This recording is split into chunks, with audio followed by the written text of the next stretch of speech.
It's another delicious day here in the Let's Make Food from Food kitchen, and today I'm going to make some tomato and spinach stuffed portobello mushrooms. So the first thing I need to do is prep my portobellos. Now I've already washed and patted them dry. I'm going to remove this stem, but I'm not going to discard it. Okay.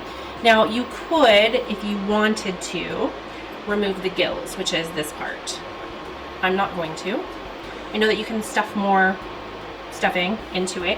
But I like it in the big portobello mushrooms. I think that's part of the meaty deliciousness. So what I want to do is turn them upside down.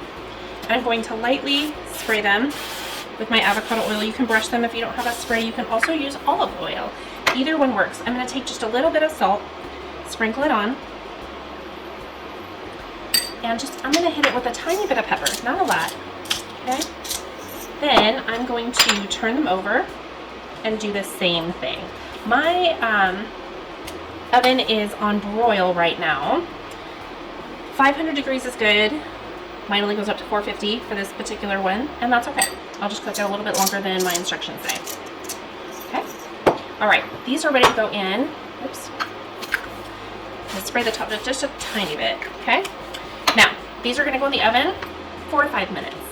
Okay, I've got a timer set. Next, I've got my skillet here. It's cast iron skillet heating up on a medium heat, and I'm going to chop up the inner portion of the mushroom because why waste this?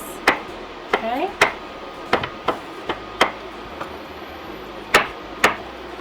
Once this is up to temperature, I have about 1 tablespoon of avocado oil. Again, you can use olive oil, you can use coconut oil, whatever you prefer really.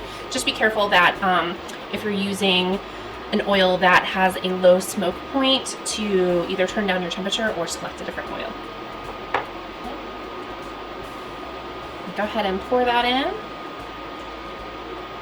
And this actually goes really quickly. It doesn't take long to make this dish. So what I have is some onion. That's about 2 tablespoons finely diced onion, 1/4 cup of tomatoes. You're better off using a paste tomato, one that has a lot more flesh and less liquid and seeds. So aroma tomato. These are actually the little cherry tomatoes that I happen to have, and I just wanted to use what I have. And there's it's pretty similar for these in terms of the amount of flesh that's in them, and it just helps keep your dish from being very watery.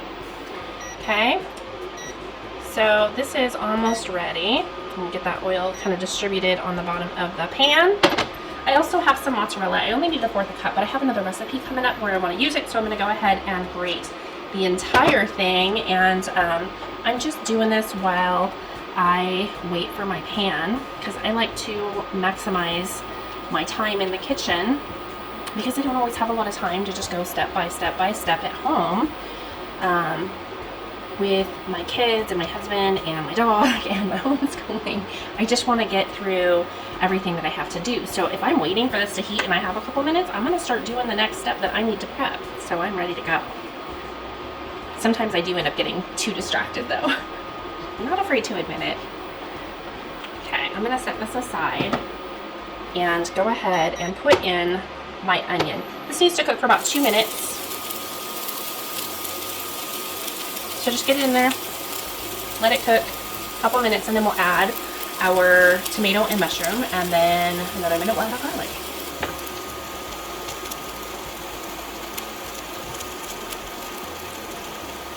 And I only need like 1/4 cup for this dish, so. This happens to be a mozzarella. You could really use a Monterey Jack, you could use a Parmesan, whatever your flavor palette. I like to use the mozzarella because it's so melty. Monterey Jack is too. You'll do well with that one. Okay, I'm going to go ahead and add in my mushroom. Oh, I'm using my hand. I got a good old bitch knife right here. Okay, and my tomato.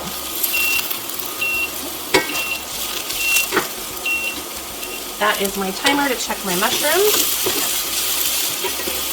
I just wanted to add another little bit of time on my mushrooms in the oven.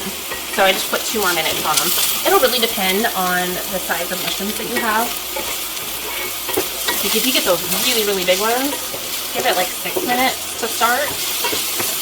Okay, I am ready to add in my garlic, and it's just 1 clove. I know I never use just 1 clove, but this is a small recipe. If you were doubling this, obviously you would use more garlic. What I have here is 3 ounces of baby spinach, and it's pre-washed, and I just want to roughly chop it.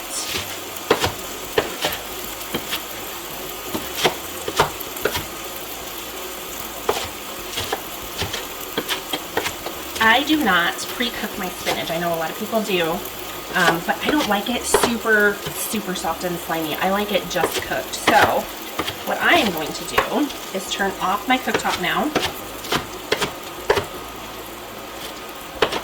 I'm going to get my bowl ready. My cooktop is off. I'm going to quickly put this in here.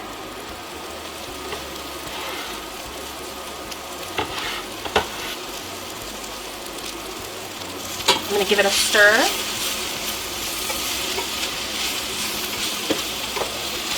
Keep in mind, the heat is off on this, so I'm just letting it,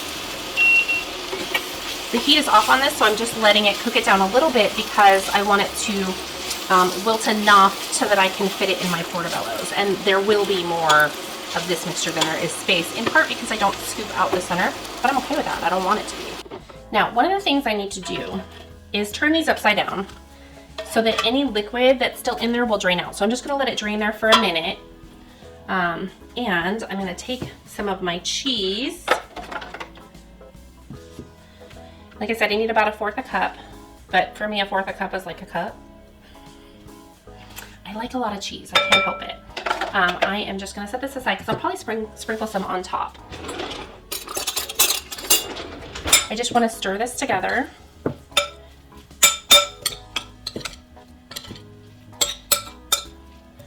I'm gonna sprinkle a little bit of salt in there, maybe about 1/8 of a teaspoon. I don't want a lot. You can add pepper too if you'd like, but I put pepper on the mushrooms, so that for me, that's enough. Okay, now I'm going to lift these and flip them back over into my pan. Okay, those are looking beautiful. This is such a good light lunch.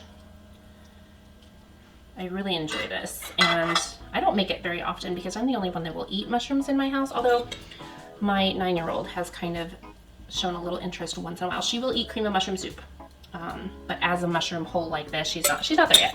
Give her some time. She'll come to the mushroom side with me. I know she'll get there.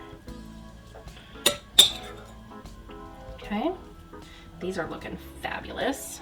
And you don't have to overfill them. I'm just putting in what, now if you scooped out the inside, this would all easily fit into here without any problem. But again, I just feel like it's wasteful in this instance, and I really like that part. So here I am. Now I will be making soon some sausage stuffed smaller portobellos, and that part I will scrape out the inside because I want the room for the sausage. So I want to just take a little bit more cheese and just sprinkle it right on top. It's not a lot, just a little. And I pop these back in the oven for about 2 more minutes, maybe 3. And then they'll be ready. So I'm gonna do that and clean up, and I'll see you here in a couple of minutes. All right, these are done and they look so yummy. So I'm just gonna transfer them onto my plate. Oh, beautiful. I'm so excited to eat this. This is my lunch. I just made my lunch. I mean for you, I made my lunch for you. Here is my delicious, beautiful looking tomato, spinach, stuffed portobellos. I know that was so slow. Why did I say that so slow? I don't know, I'm being weird. Let's just cut it open. Okay. Oh, turn it so you can see. Look at this. The mushroom is still, I don't like it. I don't know about you. I don't like it when my mushroom gets so overcooked that it's dry and chewy. I like it to still be somewhat firm. And it's my preference. Of course, everything here I talk about is my preference, and I never expect anybody to jump on that bandwagon. It's all me. Oh my gosh, you guys. This is perfect. The spinach is perfectly cooked for me. Give this recipe a try. Tell me what you think down below in the comments. Is there something you'd like to see me make? Down in the comments too. Thanks for joining me here today in the Let's Make Food from Food kitchen. From my kitchen to yours, let's make food from food. That's one bowl.